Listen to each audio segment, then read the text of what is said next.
going on, everyone? We're back, Known Profits. Today we are here with Andy Allen, VP of Advancement at AYA Youth Collective and local comedian, celebrity. I don't think celebrity's right, but semi-amateur professional comedian. Is it accurate? Yeah, I think that's right. I'm a fan. Have you ever seen Pop I Stars? have. Drew, I think I was at a show with you. Yes. I didn't know it at the time. Yes, and I remember specifically that I suggested they do a Stormtrooper soap opera. It's always funnier when you suggest it. Yeah, that is true. You feel like you're part of it. That's the magic of improv, though, right? Is that like everyone there thinks that they're watching something that they also are creating. So yeah, it's a lot easier than stand up when you actually have to like write your material. So there's a lot of cheating involved in improv comedy, and I am proud to be a part of it. So that's wonderful. Yeah, that's awesome. And Drew, I mean, you got to think too. George Lucas at some point thought about that. How could we do a Stormtrooper soap opera? Like that's something he tossed around. If he did the holiday special, that's going to be in there somewhere, right?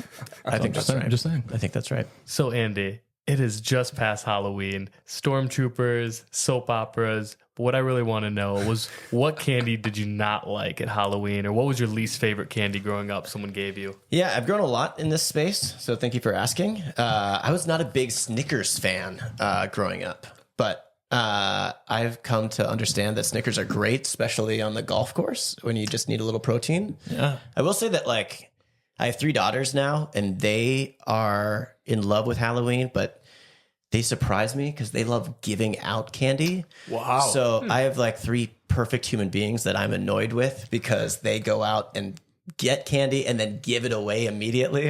And I'm like, what are you losers doing? That's the best part of parenting. Hold on to the candy. And they're teaching me benevolence and generosity. And it's humiliating. I used to go out and I would get candy as long as I could, and I would eat every single piece of it. And now it's like a limited time, and you only get to pick like 5 pieces, then you 5 more. Like, I get it, but man, does it take away some of the magic of Halloween? I feel like there are fewer doors available. I think a lot of people are turning their lights off and like hanging in the backyard or going out to eat during Halloween. But my kids go out until as long as they can, and we make sure that they eat until they're sick because we want them to be children of the 90s/80s. So I've noticed fire pits and driveways now, and people hanging out, making a good time of it. So maybe that's the new trend. Yep. Jared, what about you? Least favorite candy? Ooh, least favorite candy for me. It was honestly the floss I would get as a child. I like Drew. I had a second pillowcase. I stocked all my candy away in an extra costume I threw on. So how much floss did you get? A lot? Not enough. More than toothpaste? Not enough if you ask my dentist, but way more candy. But for me, 2 pillowcases was definitely not enough candy, and I always had an extra costume. Yeah. Drew, what about you? Least favorite candy? I like candy. You like it? More than I like pumpkin spice lattes. Gosh, I was coming back to that. I don't think I had a least favorite. I mean, popcorn. There was someone on our street that always gave out small bags of popcorn. Yeah, what a someone maniac. had to buy the Cub Scout popcorn. Come on. That was a little odd. But I love nerds. And nerds are always a favorite. And even my nieces and nephews know that if they have nerds, they give them to Uncle Drew. I love that. That's great. You're a good uncle. Everyone, I'm missing the most obvious answer to this question, Milk Duds. Sure. They stick to your teeth for at least 3 weeks. The name disturbs me. It all just that makes a terrible eating experience. So I'm disappointed in all 3 of you for not picking that. Shame on you. Yeah, we're all sorry. We're all sorry. Thank you. Appreciate it. Yeah. Well, Andy, thank you for taking time. And again, huge fan of Pop Scouts. Check them out. But the reason we're here is to talk about you and the work you're doing at AYA Youth Collective. So why don't you start by giving us a little background about yourself, how you got involved in the organization, and what AYA does. Yeah. So AYA Youth Collective supports youth experiencing homelessness here in Grand Rapids, 14 to 24-year-olds. The backstory is that 12 years ago, our CEO, Lauren, and her husband, John, met 3 young people that were experiencing homelessness. They asked them what they needed, and they said, a house. And they're like, oh, interesting. But there was only 3 beds available to young men at the time, 18 to 24. And so they literally quit their jobs, bought a house from the Kent County Land Bank for $11,000, and started a housing program where they were the mentors on one side of this duplex, and then these 3 young men lived on the other side of the duplex. And they did weekly house dinners, created life goals, and basically went to their friends and were like, hey, we have a $12,000 budget for us this year. Can you help us raise it? And my wife and I were in the family room when they were talking about that. And we were probably having charcuterie, which consisted of like Ritz crackers and cheddar cheese at the time. And it was this magical moment. We're like, yeah, we'll give whatever bucks a month and become a recurring donor to this thing.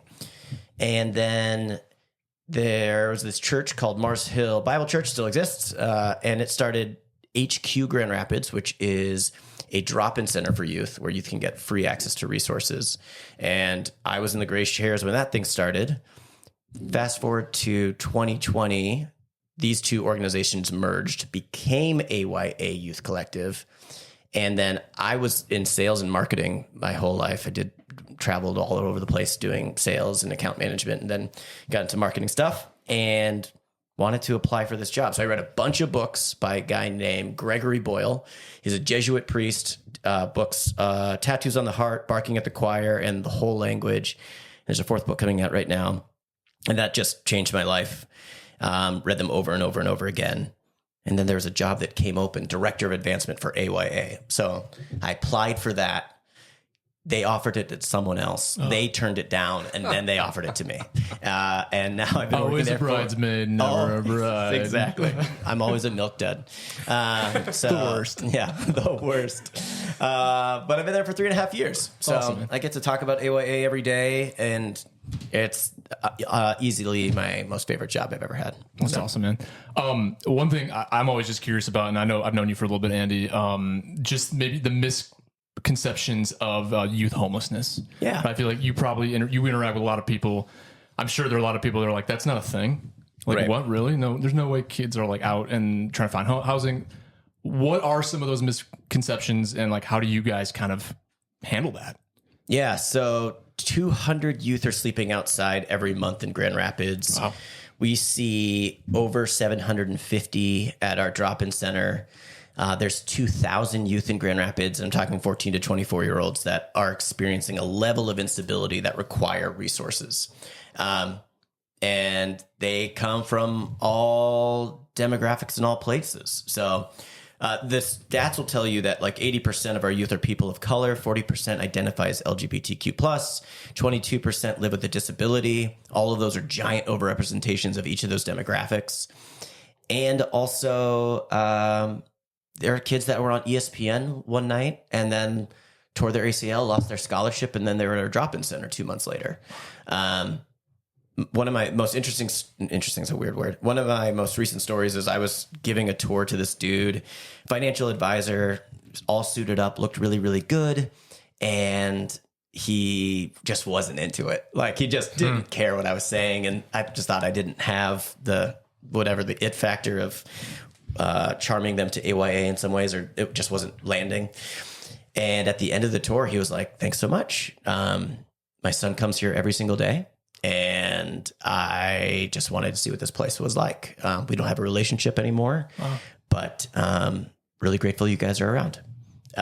And I was just like kind of knocked off my feet. So yeah, we have young people that were simply born in the wrong zip code or in the wrong household, and were unlucky that way, never had resources. And then we also have people that got kicked out of their house or estranged from their parents or aged out of foster care or 1,000 other reasons. So we deeply believe in knowing the young person and understanding that there's 1,000 ways into experiencing instability or experiencing homelessness. And there's equally 1,000 ways to finding stability. So you got to start with relationships. And Andy, with relationships, each of these youth come with different talents, different skills, and you guys have an amazing drop-in center that has many different options. What do you do for kids that's unique for each one? Yeah, it's so true. I mean, and that's what we say over and over again, is that these young people are so wildly talented and wise and diligent, and we need their voice. We need their stories. We need their participation as a community, as a city, for their families, for us. So yeah, our drop-in center starts with like Maslow's hierarchy of needs, right? We have the free showers, the free laundry, the free food, but we also have a music studio and pianos and guitars for people to like learn that. We have art stations. We have financial literacy classes. We have employment and education resource navigation for youth that want to go back to school or get a job. We have trauma-informed yoga and, everything in between. So we have 35 community partners that come to AYA because we don't want to reinvent the nonprofit wheel. So we have people like Safe Haven and Red Project and Arbor Circle and Young Money Finances and all the nonprofits are doing killer great work in the city. And they come to AYA because that's where youth feel safe and known and they have their people. And sometimes that looks like eating a meal and sometimes that looks like recording an album and sometimes that looks like connecting with the Michigan Department of Health and Human Services eligibility specialist for Medicaid. So it's like a billion things. It's a clown car at AYA. There's just 1,000 things there all the time. Yeah, I want to. That's awesome. Just breaking that down, right? The name, As You Are, You Collective. Why is that so important? And you again kind of hit on this, but for students to know, I can come here, I can be me. Whatever I bring to it. Like, why is that important? From time to time, there are boxes you need to check in order to receive help. So I need to be from this county. I need to be sober. I need to be employed. I need to be in this whatever. And As You Are, AYA is saying, no, like we just need you here. So you don't need to identify a certain way. You don't need to subscribe to a certain belief or dogma. You don't need to be employed or sober. We want you here first. We want to do a housing first model, which basically means we want to help you get stable. And then we're going to talk about substance abuse. And then we're going to talk about getting employed. And then we're going to talk about adulting, which sucks. And we're going to do all that stuff, right? But we want to start with the relationships first. We want youth to know that you do belong here. Like, this is your place. And let me be clear, too, like, inclusion means inclusion for everybody. Yeah. So that means that if you have a deep faith in whatever faith, you belong here. Mm-hmm. And also, if you don't or been hurt by the church, you belong here. And that's a lot of our young people's stories on both sides. So, yeah, how do you stack hands? We got amazing churches and amazing drag queens that support AYA. Mm-hmm. And those aren't mutually exclusive, but sometimes they can be. Does the donor base look like? Who is supporting this organization? How are they doing so? In what ways can people get involved? Yeah. I love our support base is really diverse. We want to make sure that, AYA has a little bit of a, for a while we were the best kept secret, I think, and everyone says that, but like we just weren't as known. So I think we've grown in the past 3.5 years in that way. My goal as the advancement development guy is that we have 500 recurring donors or more. We want a lot of people to do a little, not a few people to do a lot. All of the things, but people can get connected through obviously giving financially, but tons of volunteer opportunities at our drop-in center. People are always making a hot meal because we have a hot meal for 60 or 70 youth every single day and making to-go lunches. Actually, Kids Food Basket partners in that way. Shout out to Kids Food Basket. And there's ways that you can, we have 12 homes. So in addition to our drop-in center, we went from that one home that John and Lauren started 12 years ago to 12 homes now, where 35 youth have beds. And a mentor lives on one side of the duplex, and then 3 to 4 youth live on the other side. And so people can partner in doing landscaping for those houses and just do the classic maintenance upkeep that every home needs. Andy, when you think about different age groups of youth, and a lot of people might think that, someone's 18, now they can fend for themselves. But what does it look like for a youth who's never had those support, now entering adulthood without any of that foundational upbringing of those life skills? How does that look compared to someone who might be coming to you younger in their life? Yeah.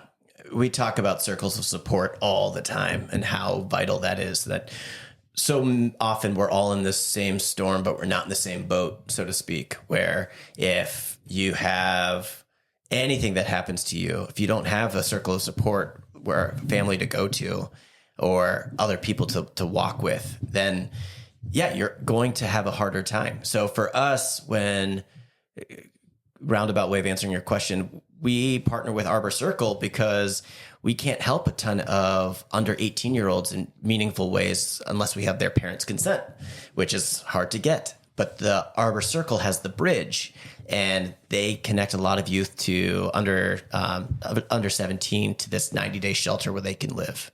The same way for youth that don't have those constant cycles or circles of support in their life, it can be really, really, really, really hard. And so our job then is to remind them that they will find people, and we can be those people. We can be those relationships for them. And then when they do mess up because they're a normal human being that messes up, we're still there. And they're not kicked out. And if they miss rent at one of our homes, they're not evicted. That we will work with them to make sure that they can then figure out, how do I make up rent? And how do I pay back the rent that I missed? So there's this equal hand in hand of like accountability and grace happening over and over and over again, where if I know you, I can be a little bit harder on you. And then I can also know where to offer you grace. And so it's the value of relationships that are absolutely vital to the work of AYA, because so many youth have not had that adult in their life that cared about them, that wasn't paid to do so. It's the adults that were like completely for them and with them. And that's our mentors and our youth advocates. If AYA doesn't exist, what typically happens to these young adults and children? They're hanging out at organizations that also are dealing with 30, 40, 50, and 60-year-olds, or 5, 6, 7, 8-year-olds. Really, really wonderful organizations, but aren't necessarily youth focused. When you're 18, you have a different language. Like, you live in a constant dichotomy of, I'm incredibly confident and also don't know anything. And I know where I'm going, but I'm pretty insecure about it. And this is the normal 18-year-old. Like, it is not anything unique to any of us growing up as like in this stage of life. Our frontal lobes are literally not fully formed. And so they might find services elsewhere, but they probably don't find the same type of trust and people that are connected to them, and people that are. What makes AYA unique is that we are youth focused. We speak that language. We are dedicated to this demographic and this age.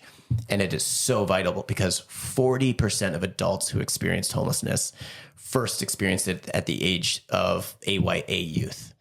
And so if you do somehow turn that around, that's a huge change for our city, but way more importantly, it's a huge change for these young people. It's a generational wealth that starts to accrue, which is a game changer for their families and their families' families. So, yeah, if AYA doesn't exist, it would be a tough go for a lot of young people. 750 plus young people, and probably 800 next year. And you mentioned earlier having some of those social services on site. I remember taking a tour and just having you explain that to me. Why is that so important to have those at AYA?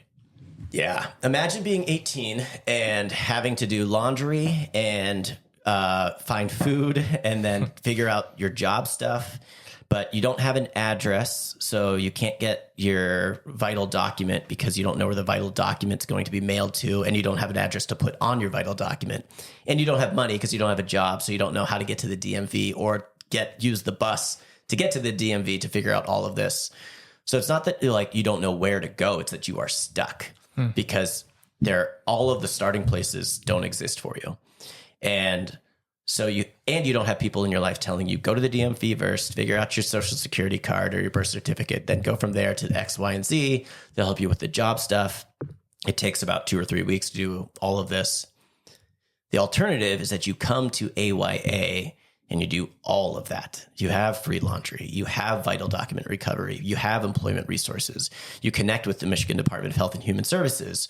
Before DHS came to AYA, we had a 3% success rate of youth getting connected to food stamps and vouchers and Medicaid. Then they came and worked at our building, and we have a 100% success rate. And I keep going back to Rochelle, who's our eligibility specialist. I'm like, is this stat right? Am I lying to people? And she says no. So it's wild when proximity is prioritized, because then young people can get connected to all the things. And then, for example, if I need to get a vital document and I need to do that for DHS, well, if it's all in the same building, I can just go 10 feet as opposed to 200 blocks. And I don't need the money for the transportation. So yeah, putting it all in one space. And again, the space that is youth centered, that's speaking that youth voice is so vital for effectiveness. And so, yeah. I can imagine that you and your colleagues experience a lot of very difficult situations, and you see a lot of things that many of us don't see. How do you process that? How do you and your colleagues keep yourself well enough to be doing this work? I mean, maybe it's true that comedians are always happy and smiling all the time. No, we're not. Is that not true? No. Oh, gosh. But, quite the opposite. But in all seriousness, how do you keep yourself well to be present for these children? Yeah, it's a good question. I mean, I think the truth answer for me is that I get to talk about the good work. So I'm not youth facing. I meet so many young people and I know them by name, but I'm not their people. I'm not.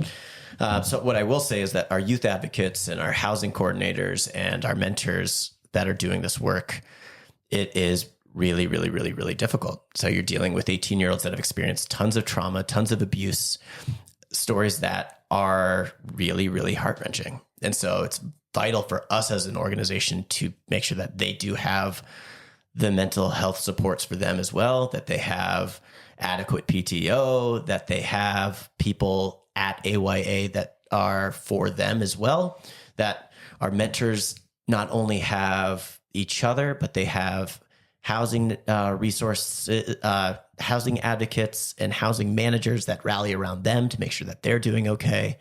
So our staff needs circles of support as well. And we are really, really, really intentional about that for sure. But this work is really hard. I mean, there's a story of a young person that woke up in the middle of the night, was completely triggered by something, ripped all the blinds off the wall, went outside and started having a tirade, so to speak. The mentor woke up, he calmed him down, took him into the family room. They had tea, relaxed, went to bed, and the young person woke up in the morning, had a job interview the next day, got the job. The mentor celebrated that young person, had tea again in the same family room. And that's the work, because that young person's going to be triggered again. And that young person's has experienced tons of abuse, and there will be highs and lows. And so it's our job to make sure that that mentor is equipped to handle all of that. Yeah. And also to say, hey, you've lived in this house for 3 years. Maybe it's time for you to hand the baton to someone else. And that's a real thing. So one thing I've noticed from all of our guests we've had on nonprofits is how important it is for those of us who support nonprofits, who maybe serve on boards like myself, how important it is to make sure you all doing the work have the resources you need. And that has become very evident to me in the short time we've been doing this podcast, is that's a big need. Yeah. It's you give so much of yourself in the nonprofit space because you believe in the work, but those of us who support you in our community need to be able to make sure you all are well and healthy as well. So yeah, I would say that the thing that has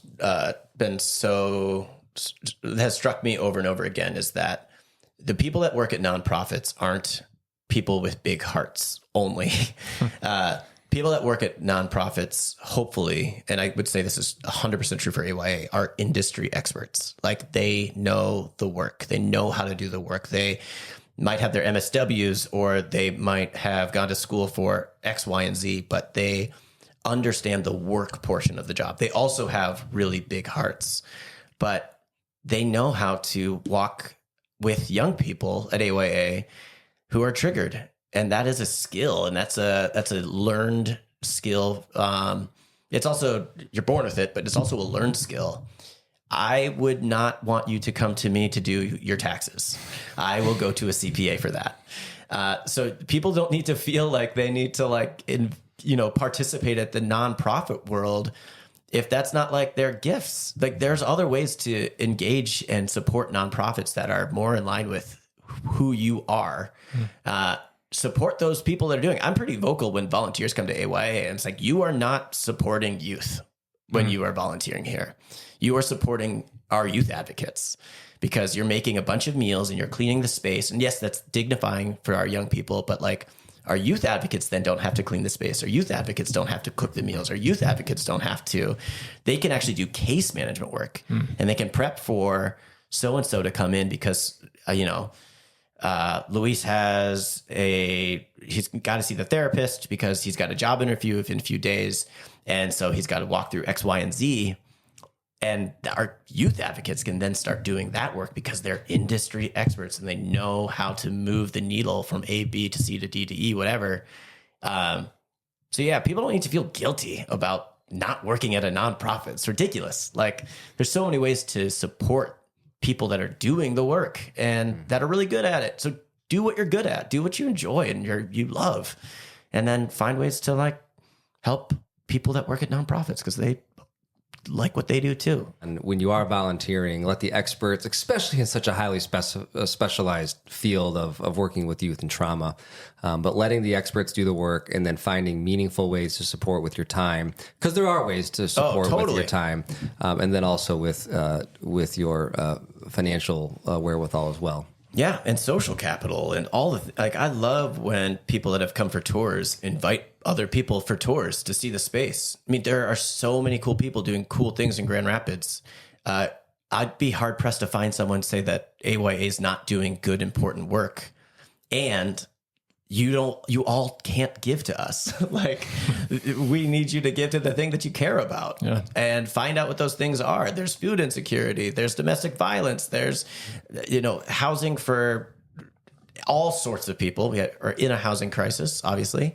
So like, yeah, there's so many ways, and all of our volunteer activities obviously are things that we need, and we're not going to invite you if we don't need you. But we love for people to get involved, and we love people to invite people to see the space and get to know the work that's happening in AYA, because that might click for them, because it clicked for me. And there's plenty of people that are like, yeah, we love what you do. We don't have money to support you. And like, that's great. Thanks for knowing that what we do. Well, and even to your point too, I mean, like the advocacy piece, right? Like using that voice. You might have a network of people, right, that are really connected, and you might know 12 who are like, I'm really passionate about this conversation. And so, yeah, finding the people that can lean into that. I don't think we do it enough in the nonprofit space. We can do even more. So I think it's so important getting inspired. And you shared at the very beginning of this how you were inspired and sitting at the kitchen table and getting involved as a monthly donor and seeing this full circle come together here where now you're at AYA the last 3 years here. What is a takeaway or something to encourage our listeners of a way that they can find their passion? I mean, for so many, it takes forever to find a passion. You were able to find it so young. And so what helps find your passion? What would you encourage our guests? Oh, man, that's a good question. I think it is taking the time. I mean, like I said, I come from for-profit space-ish, and oftentimes we're just like, I don't have time to do anything that's meaningful. And I've learned that, are we swearing on this podcast? That's bullcrap. And I think that what I've learned is to be able to participate in increments is really helpful. Like just tour spaces, like a community food club, Kids Food Basket, Safe Haven, Arbor Circle, like all of these places have spaces. So go tour them, take a morning and just see what the space is like. And people want to do that. And when it clicks, You'll be like, oh, this is the thing that I care about. So yeah, take the time to just get to know these organizations and what they do and how they do it, because there's a lot out there. And yeah. And what are some ways that our listeners can take that next step to learn more about AYA and get involved and see if this is a space that inspires them? Yeah. I mean, the easiest way is the website, ayayouth.org. And yeah, you could send an email to advancement@ayayouth.org. We give 2 to 3 tours every single morning, and we will continue to do that. Groups of 1 to groups to 10. So just making sure that people are in the space getting to know us. I would start there. Honestly, I am supposed to raise money, but I love raising awareness a lot more. I want people to know what we do, how we do it, why we exist. And I'm a big fan of like Santa Claus and Miracle on 34th Street. That's like, no, you should don't go here. Go to Kohl's down the street. Everything's way cheaper there. It's like, clearly you don't want, clearly you care about this, but you've been talking the whole time about mental health. Like, let me point you to all these other organizations that are doing really good work in the mental health space. That seems to be your jam. Like, yes, we have counselors and therapists in this space for young people, but like, here's an organization that's really doing cool work. Or like, get connected to the source. They're doing great stuff with employment. Like, there's so many nonprofits, and I think we're doing a good job of not being so territorial as a nonprofit nonprofit community. That's changed probably since the past 10 years, is what I understand at least. So yeah, check out AYA, social media stuff, Instagram, Facebook, and just say, I want to come for a tour, and we'll reach out and make that happen. That's awesome, Andy. Hey, thank you for being here. Thanks for joining us. 3 big fans around this table. I hope and no more too of AYA and the work that you guys are doing. If you want to check out more, like Andy said, check out their website. We're also going to have that on our podcast page. If you want to follow us at Known Profits Podcast, you can do so on Spotify, Apple Podcasts. Leave us a review, give us a like. That helps us as we continue to reach more people. Our socials are on Instagram at Known Profits Pod, and on Facebook at Known Profits Podcast. And we also have a email, you guys, knownprofits@gmail.com. If you have a question, if you have a story, we're going to do our best to start sharing those in future episodes. So we'd love to hear from you. We'd love to interact with you. Hit us up on that, and we'll keep the conversations going. So thanks again, guys, for joining us. We'll see you next time on Known Profits. Before you go, Andy, what is the worst show you've ever had? Oh man. The worst show we did, well, there's a couple of when someone asked to do a stormtrooper opera. We did a baby shower in a family room in our socks. So like they asked us to take off our shoes, and it just felt really weird to be standing in front of a fireplace in our socks doing improv. That was awful. We did a show in a warehouse to a bunch of people that definitely didn't speak English. And so that was awful. We've done a show where a very intoxicated woman came on stage and got in our face. And so she had to be walked off stage. Yeah, there's a lot of failure in improv. A lot of success too. It's fun to watch. Yeah.